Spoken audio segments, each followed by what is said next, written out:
He had already fired 15 nannies in just 1 week, convinced that no one could handle his twins. But when the last nanny was about to leave and the children suddenly did something no one expected, he froze as everyone in the room fell silent. Subscribe to the channel, leave your like, and comment where in the world you're watching from, because now I'm going to tell you everything. I need someone new. Today. David Johnson's voice was flat. He held the phone to his ear but stared out the window. Central Park was a blur of green and gray like everything else in his world. "Mr. Johnson," the woman from the agency said, her voice careful. "The last one left only 3 hours ago. The children, they are very particular." "They are 5, David said. The words felt heavy. "I need someone who can handle 5-year-olds. Is that an impossible thing to ask?" A long pause came from the other end. "Of course not. We will send another candidate tomorrow morning. Send one this afternoon." He heard the hardness in his own voice. It was the same tone he used in boardrooms. It did not belong here, in this quiet house. "Sir, with all respect, the last 15 nannies in 7 days. Perhaps the issue is not the nannies." David closed his eyes. He saw his wife's face, Sarah's smile, her voice saying, "You can do this, David. Just love them." He hung up the phone without another word. He walked out of his office into the hallway. The house was so big, and every sound was swallowed by the high ceilings and thick rugs. Except for the crash that came from the playroom. It was a sound of breaking plastic. David did not go in. He turned and went back to his desk. He clicked on the security monitor. The screen showed the playroom. His sons were in the middle of a storm of toys. Leo, the older one by 5 minutes, was sitting very still against the wall. He was wearing his little green suit. His eyes were fixed on a line of toy cars he had arranged perfectly. Liam was the storm. He was spinning in a circle, his burgundy suit jacket flapping. He held a wooden train engine in his hand. Then he threw it. It hit the wall and fell to the floor. Liam's face was red. He opened his mouth as if to scream, but no sound came out. It never did, not anymore. He just stomped his feet on the scattered blocks. David watched. His heart was a dull ache. He did not see 2 sad little boys. He saw a problem he could not solve. He saw a promise to his wife that he was breaking every single day. A memory came. It was sharp and cold. Sarah in her hospital bed. Her hand was so thin in his. "Keep them happy, David. Promise me." He had promised. He had said, "I promise." Now he looked at the screen. Leo was now carefully moving his cars away from his brother's chaos. Liam had fallen to the floor, his body curled up. Silent sobs shook his shoulders. David did not go downstairs. He did not hold them. Instead, he called the housekeeper. "Maria," he said, "please go clean up the playroom." "Yes, Mr. Johnson," Maria said. Her voice was soft with pity. He hated that sound. He sat at his desk for a long time. He looked at the park. He looked at the papers on his desk. He looked at the screen again. Maria was there now, picking up toys. Liam was lying with his head in her lap. Leo was watching the door. He was watching for his father. David put his head in his hands.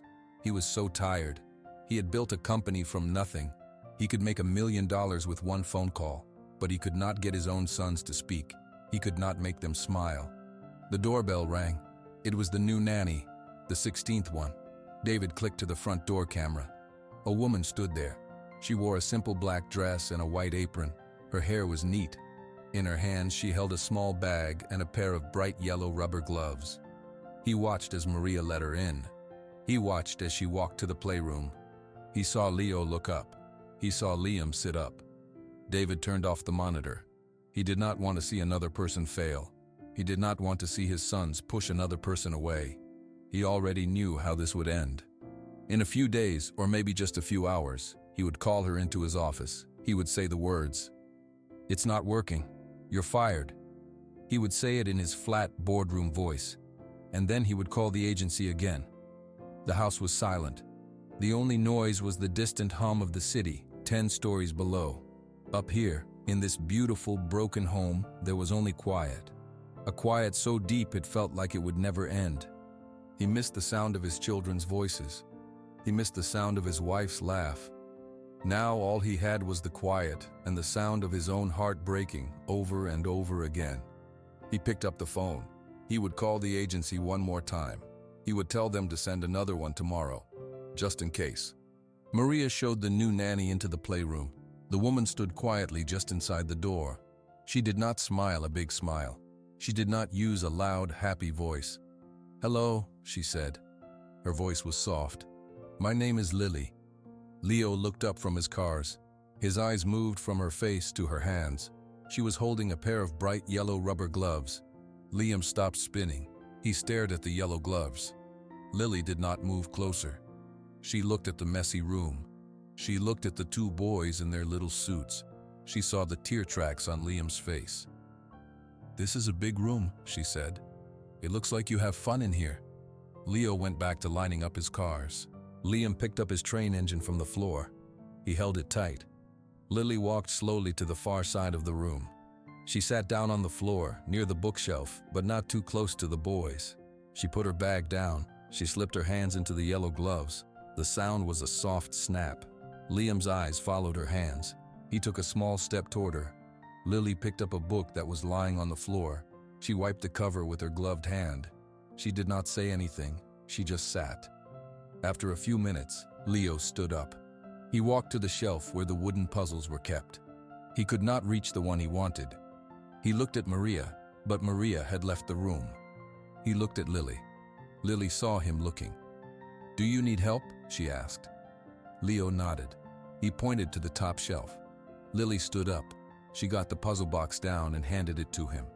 "Thank you," she said, as if he had helped her. Leo took the box. He carried it to his spot on the floor and began taking the pieces out. Liam walked over to Lily. He stood right in front of her. He reached out a finger and touched the bright yellow rubber on her wrist. "They are for cleaning," Lily said. "My hands get cold easily." Liam just touched the rubber again. Then he went back and got his train. He sat down near Leo, but he kept looking at Lily's hands. Upstairs, David turned the monitor back on. He saw a strange scene. The new nanny, Lily, was sitting on the floor, wiping toy blocks with a cloth. His sons were playing quietly. Leo was doing his puzzle. Liam was pushing his train in a slow circle. David felt a tightness in his chest. This was not right. They were too quiet. They must be planning something. They must be about to explode. This woman was not in control. She was just sitting there. He watched for an hour. Lily cleaned up one corner of the room. She did not try to make the boys help. She did not try to make them talk. She just moved slowly. When Liam threw his train again, she simply picked it up and placed it back on the track near him. She did not scold him. "She is not engaging with them," David muttered to the empty office. "She is just a cleaner." The next day, David watched again. Lily brought a bowl of apple slices into the playroom. She placed it on the low table. She sat and ate one slice herself. Leo, after watching her, came over and took a slice. Liam did the same. They ate in silence. On the third day, David saw something that made him sit up straight. Liam was building a tower with blocks. It fell over. Liam's face crumpled, ready for a silent cry. Before he could, Lily was there. She did not hug him. She just started building her own tower next to his, very slowly. Liam watched. He wiped his eyes. He put a block on her tower. A small sound came from Liam. It was not a word. It was a hum, a happy hum. Leo looked up and smiled at his brother. David stared at the screen. The smile on Leo's face. He had not seen that in so long. But a dark thought followed the joy. Asterisk. She asterisk was making them smile. Asterisk he asterisk could not. It was not fair. It was not right. This stranger was seeing a part of his sons that was hidden from him. The tightness in his chest turned into a cold rock. This was not working. The boys were calm, but they were not talking. They were not fixed. The problem was still there. This nanny was just ignoring it. She was not doing her job. He could not bear to watch his son smile for someone else. He could not bear the quiet comfort in the room. It felt like a judgment on him. He picked up the phone. He called down to the kitchen. "Maria," he said, his voice flat. "Please tell the nanny Lily to come to my office, now." He had to end this. He needed to find someone who could really fix things. This quiet woman with the yellow gloves was just another mistake. He would tell her it was not working. He would send her away, just like all the others. Lily stood in the doorway of David's office. Her hands, still in the yellow gloves, were clasped tightly in front of her. You asked for me, Mr. Johnson? David did not look up from his desk. Please sit down. Lily sat in the chair across from him. The room was very quiet. I have been observing, David began. He finally looked at her. His eyes were tired. The boys are calm with you. They are good boys, Lily said softly. David shook his head. They are not. They are a problem. A problem I hired you to solve. They are not talking. They are not behaving. They are just quiet. That is not a solution. Lily's shoulders sank a little. She looked at her gloved hands. They need time, and quiet can be good. No, David said. His voice was firm. Quiet is not what I am paying for. I need progress. I need them to be normal again. You have not made any progress. It has been 3 days. He took a breath. The words felt like stones in his mouth. Therefore, this is not working. I will pay you for the full week, but I need you to leave today. Lily nodded slowly. She did not argue. She did not cry. I understand, she whispered. You can collect your things from the playroom, David said. He looked back out the window. Lily stood up. She walked out of the office. Her steps were quiet on the hallway rug. David waited a minute. Then he turned to the security monitor. He clicked to the playroom camera. He would watch her go. He needed to see it. On the screen, Lily walked into the playroom. Leo and Liam were building a block tower together. They looked up when she entered. Lily gave them a small smile. Hello, boys. She went to the corner where she kept her small bag. She picked it up. She slipped her yellow gloves off and put them in the bag. Liam stood up. His face looked confused. I have to go now, Lily said. Her voice was gentle. You be good for your dad, okay? She turned and walked out of the playroom. She did not look back. On the monitor, David saw Leo's face change. The boy's eyes grew wide. Liam made a small, choking sound. Lily walked down the long hallway toward the front door. Maria was not there. The house was silent. Then, David saw movement on the screen. Leo and Liam ran out of the playroom. Their little legs moved fast. They ran down the hallway after her. Lily heard them. She turned just as they reached her. They did not stop. They wrapped their arms around her legs, holding on so tightly their small knuckles turned white. They pressed their faces against her black dress. Lily froze. She looked down at the two boys clinging to her. Leo looked up first, then Liam. Their eyes were full of tears. Their mouths opened. And then a sound came out, a real word, soft but clear. They said it together, in the smallest of whispers. Mom. The word hung in the quiet hallway. In his office, David felt his whole body go cold. His heart stopped for a second. He could not breathe. He stared at the screen. He saw the shock on Lily's face. He saw her eyes fill with real tears. They rolled down her cheeks, fast and silent. She brought a hand to her mouth. David pushed his chair back. He ran out of his office. He ran down the stairs. His heart was pounding in his ears. He reached the hallway. He saw them. Lily standing there, crying. His sons holding on to her as if she were the only thing in the world. Liam saw his father. He did not let go. He whispered the word again, just once. Mom. David fell to his knees on the floor. The world came crashing in. He had been so wrong. His sons were not bad. They were lost. They were heartbroken. And this woman, this kind stranger, had made them feel safe enough to speak. Lily looked at him, her face wet with tears. I am so sorry, she whispered. I did not mean for this. No, David said. His voice broke. No, do not be sorry. He looked at his sons. He looked at their faces. Full of a fear he finally understood. They thought she was leaving, like their mother left. He looked up at Lily. Please, he said. The word was a beg. Please do not go. I was wrong. I see it now. Please stay. Lily looked down at the boys holding her. She slowly placed one hand on Leo's head, the other on Liam's back. She nodded. Okay, she said softly. Okay, I will stay. David put his face in his hands. He cried. For the first time in a very long time, he cried. He cried for his wife. He cried for his sons. He cried because he had almost sent away the one person who could help them. He had been looking at everything the wrong way. The house did not become loud, but the quiet changed. It was no longer a heavy, sad quiet. It was a peaceful one. For 2 weeks, Lily stayed. The boys still wore their little suits, but sometimes Liam took his jacket off during play. Leo still lined up his cars, but sometimes he would let Liam crash two of them together. They would both smile. They did not say more words, not yet.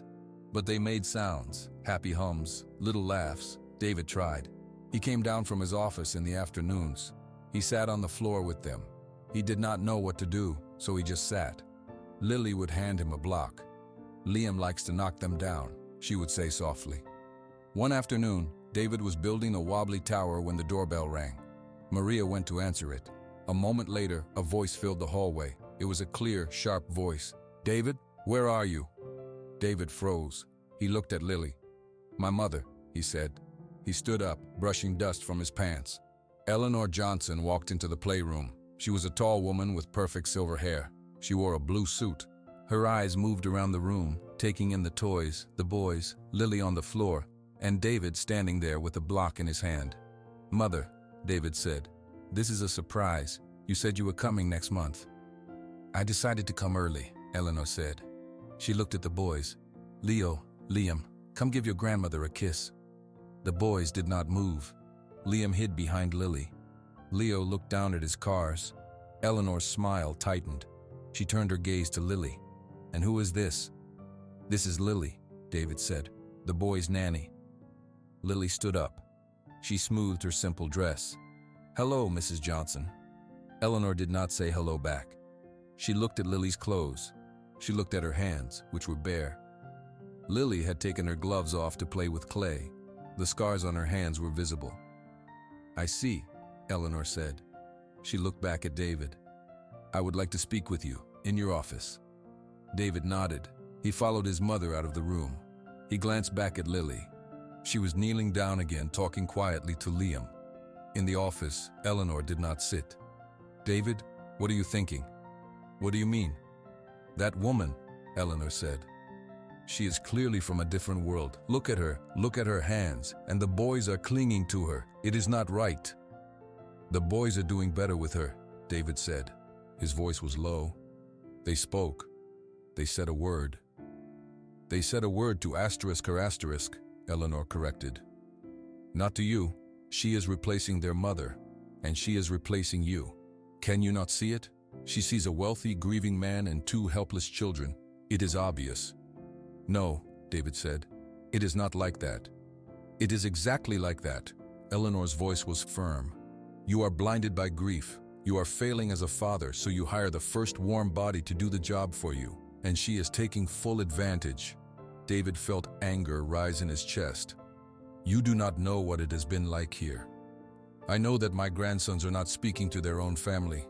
I know they are in the care of a stranger with a questionable past. I know my son is hiding in his office."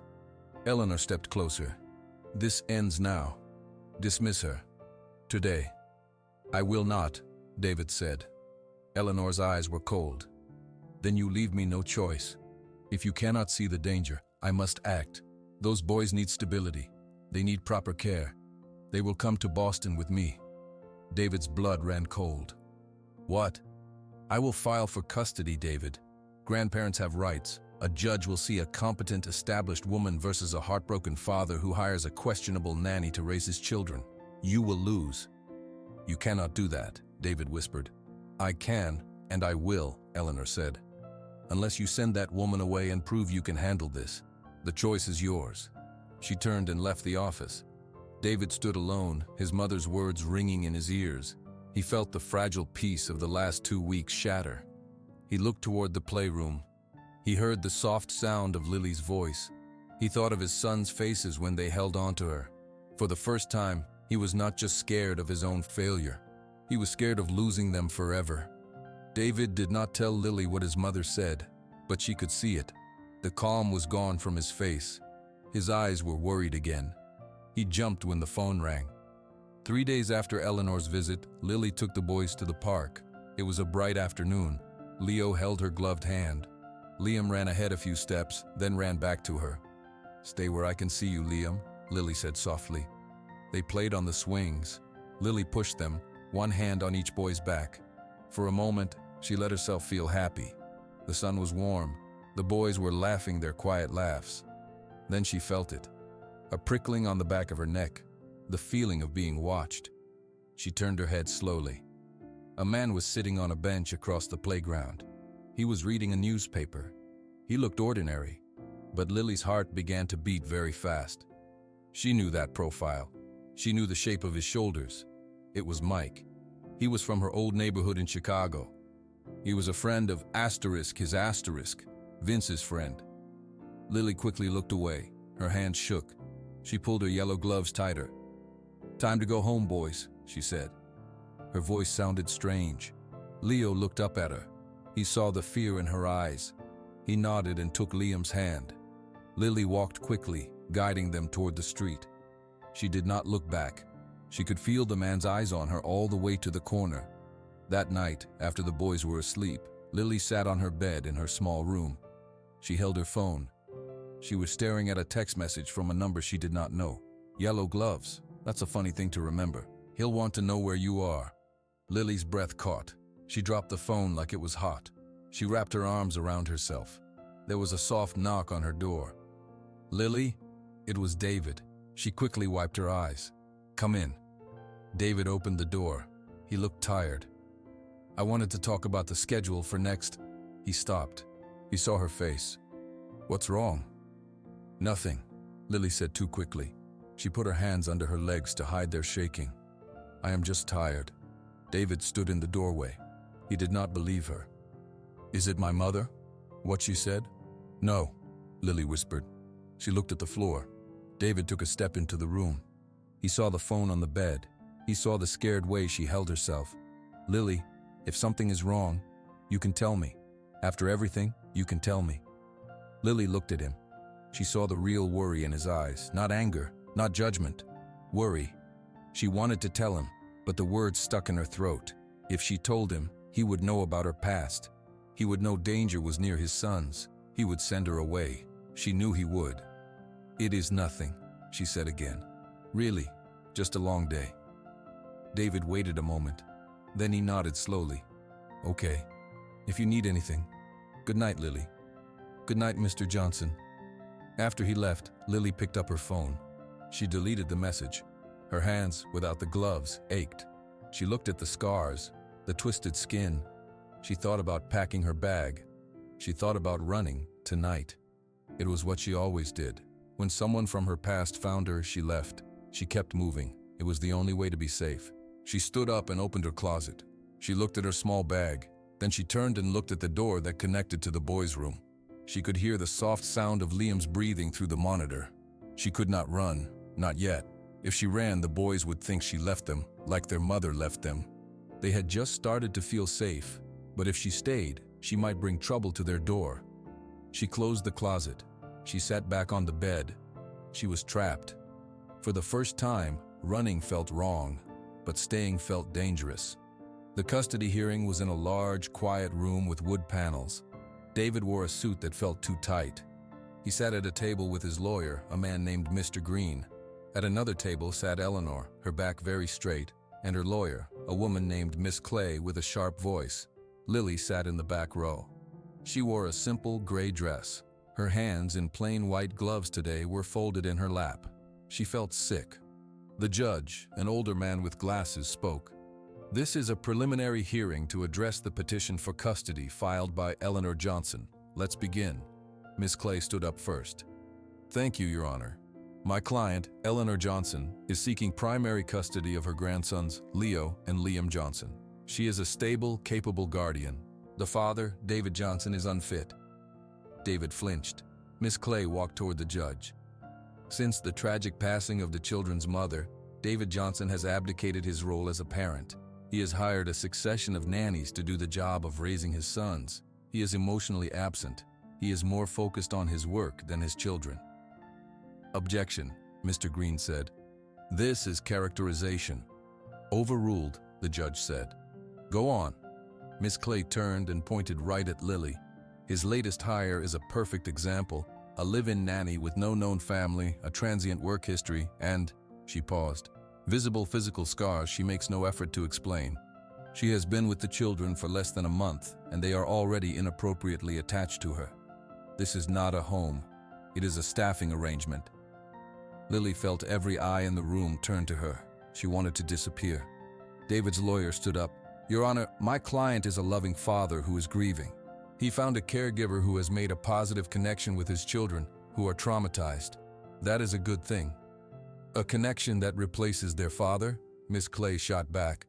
She faced the judge. The children do not speak. They have not spoken to their father in over a year. They have severe behavioral issues.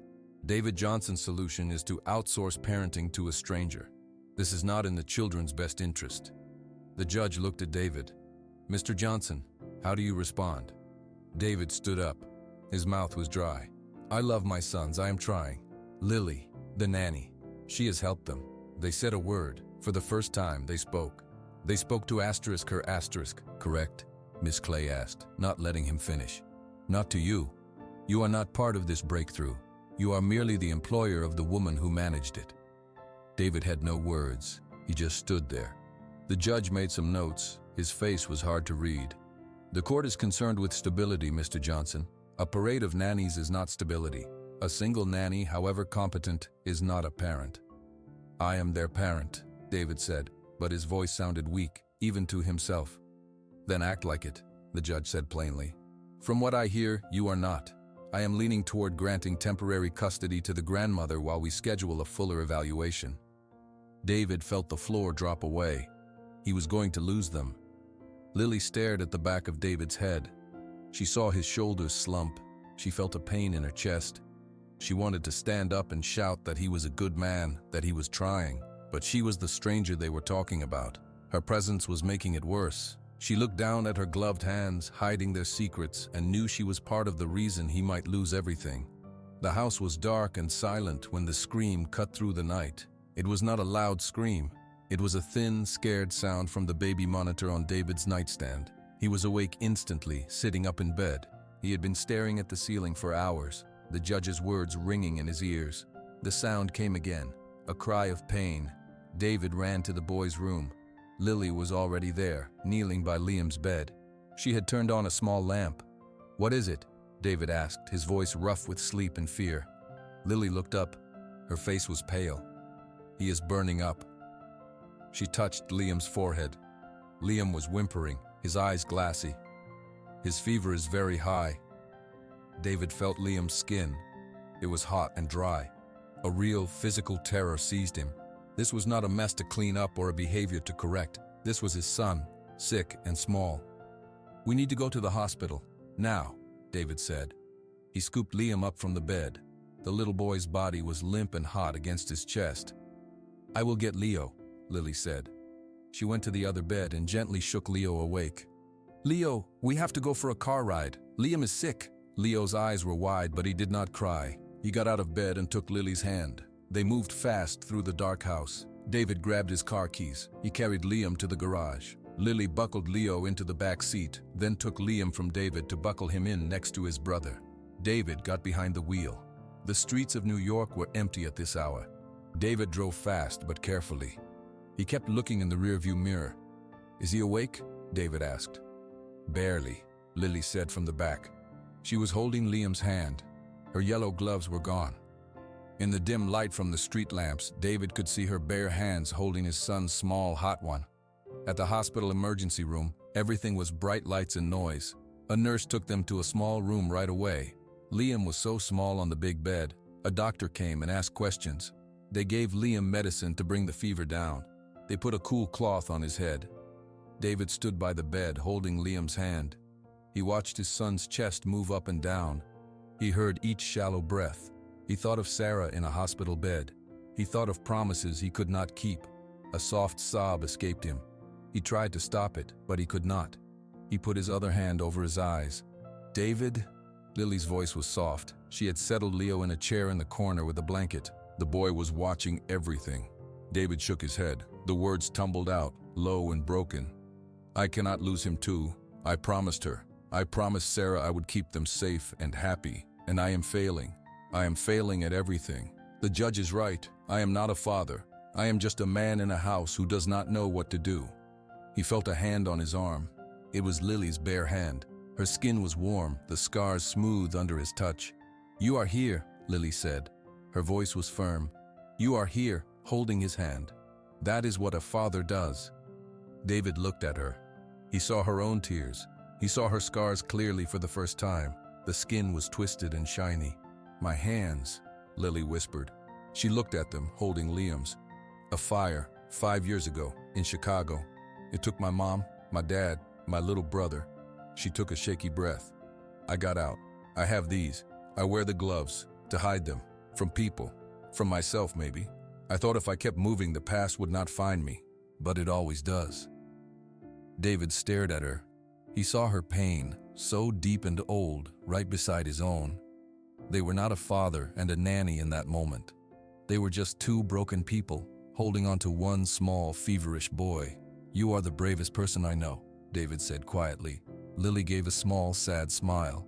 She did not let go of Liam's hand. They stayed like that for a long time, watching Liam sleep, listening to the beep of the machine that tracked his heart. The fear was still there, but the lonely silence between them was gone. The hospital kept Liam overnight. In the morning, his fever was down. The doctor said it was a bad infection, but the medicine was working. David never left the room. Lily stayed with Leo, reading him books in the corner. When they brought Liam home, the house felt different. David carried Liam to the couch. Leo sat next to his brother, touching his arm.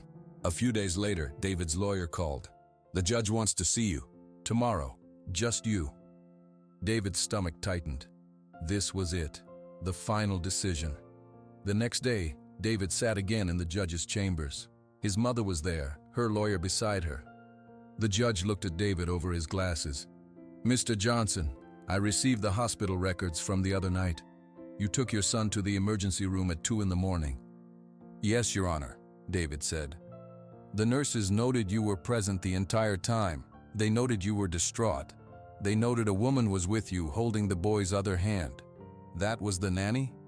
"Yes, Lily." The judge nodded slowly. "Love is not about perfection, Mr. Johnson. It is about showing up. In the middle of the night, when you are terrified, you showed up.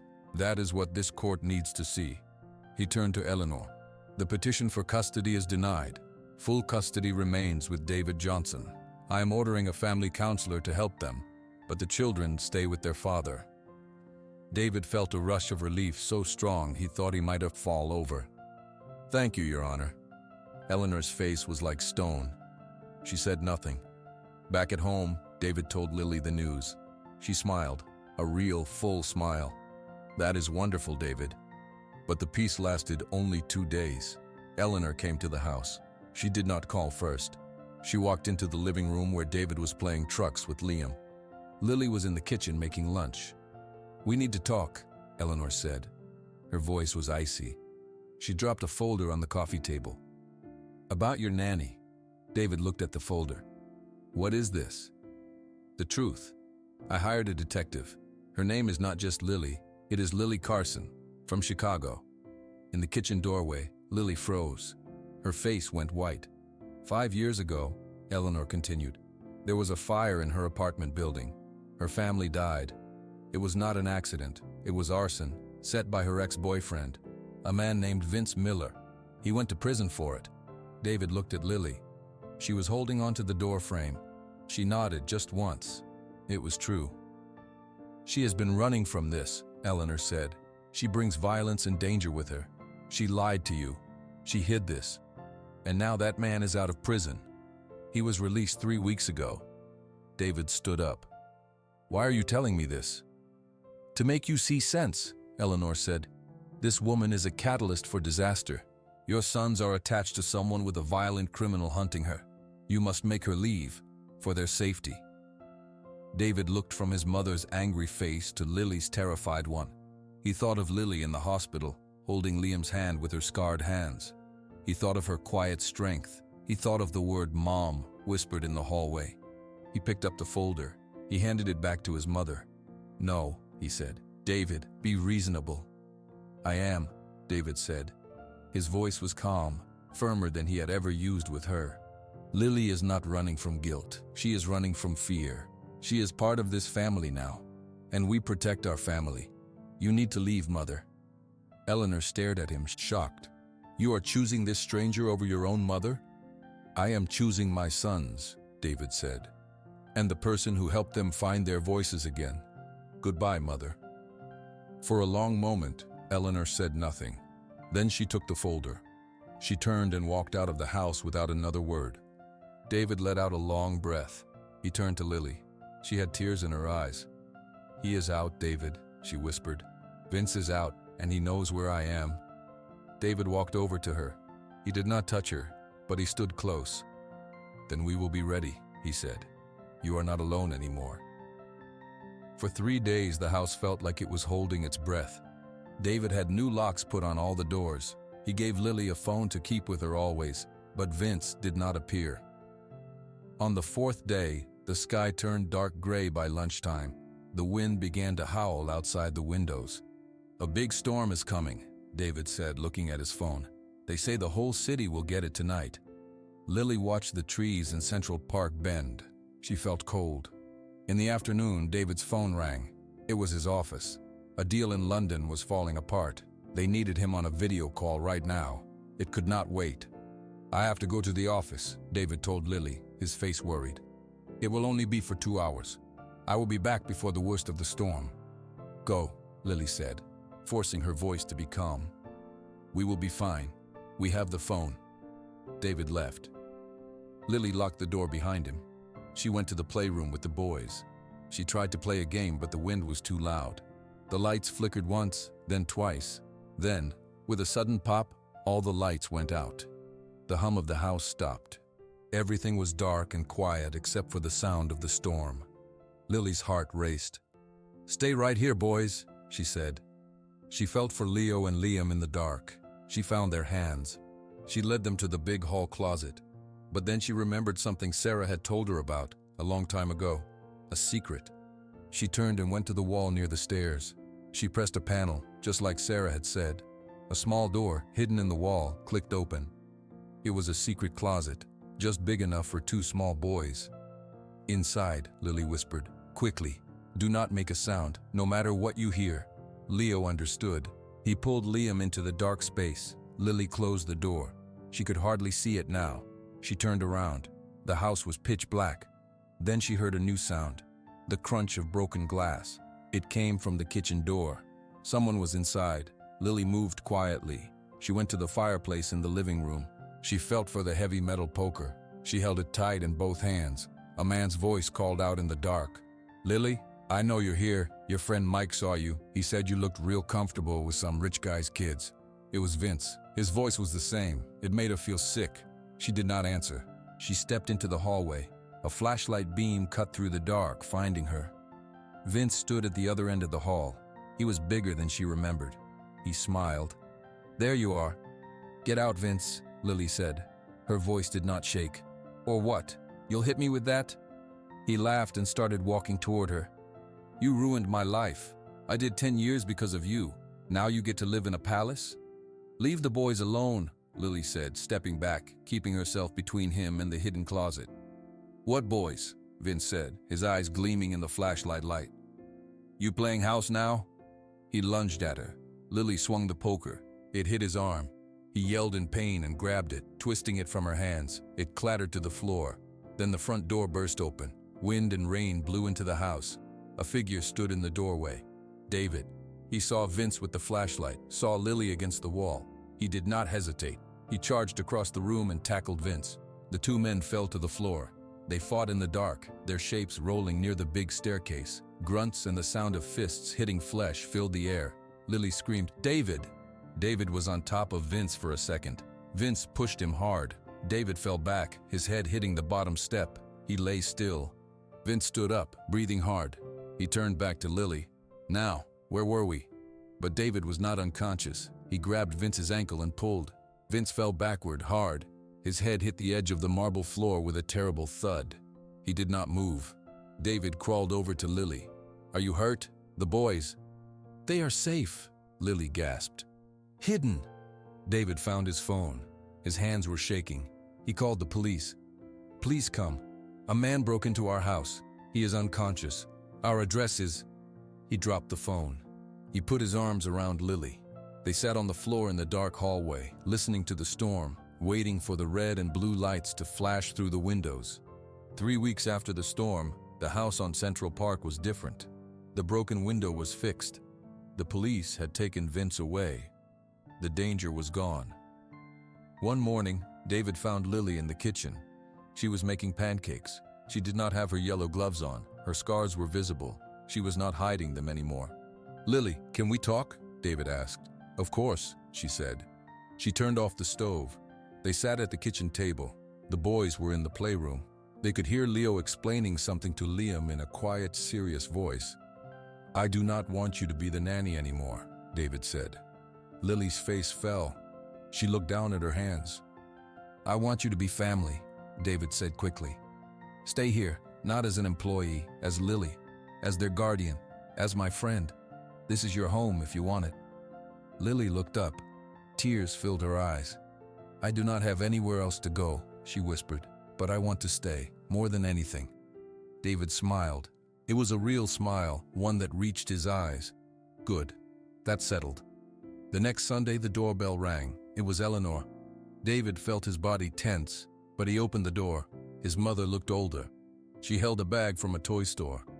"May I come in?" she asked. Her voice was not sharp. It was quiet. David nodded. He led her to the living room. Lily stood up to leave. "Please, stay," Eleanor said. She looked at Lily, then at David. "I am here to apologize." She put the toy bag down. "I was wrong. About everything. I saw a problem I thought I could fix with money and rules. I did not see a family trying to heal." She looked at Lily. "You risked your life for my grandsons. You are not a stranger. You are the reason they are smiling. I am sorry for what I said and what I did." Lily nodded slowly. "Thank you, Mrs. Johnson." Eleanor turned to David. "I am sorry I tried to take them from you. You are a good father, a brave one. I would like to visit if you will allow it, just as a grandmother." David felt a weight lift from his chest. "We would like that, Mother." Later that day, Leo and Liam were playing with the new blocks Eleanor had brought. Liam was not wearing his burgundy suit jacket. It was draped over a chair. Leo had lined up some cars, but then Liam crashed one into them. Leo did not get upset. He laughed. Liam looked at David. He pointed to a block. "Dad," he said. "Red block." David's breath caught. It was a full sentence, a small one, but a sentence. "Yes, Liam, that is a red block." Leo walked over to Lily. He held up a drawing. It was a house with 4 people in it. One had yellow hands. "For you," Leo said. Lily took the drawing. She hugged him. "I love it. Thank you, Leo." Sometimes, when they were very tired or very happy, one of the boys would call her Mom by accident. It happened less now. Usually they called her Lily Mom. It was their own word for her. The big quiet house was not quiet anymore. It was filled with the sounds of blocks tumbling, of little feet running down the hall, of David's real laugh, of Lily singing softly while she cooked. David learned that love was not about a perfect past or a lot of money. It was about showing up. It was about being brave enough to change. It was about finding your family in the most unexpected places and holding on to them with both hands.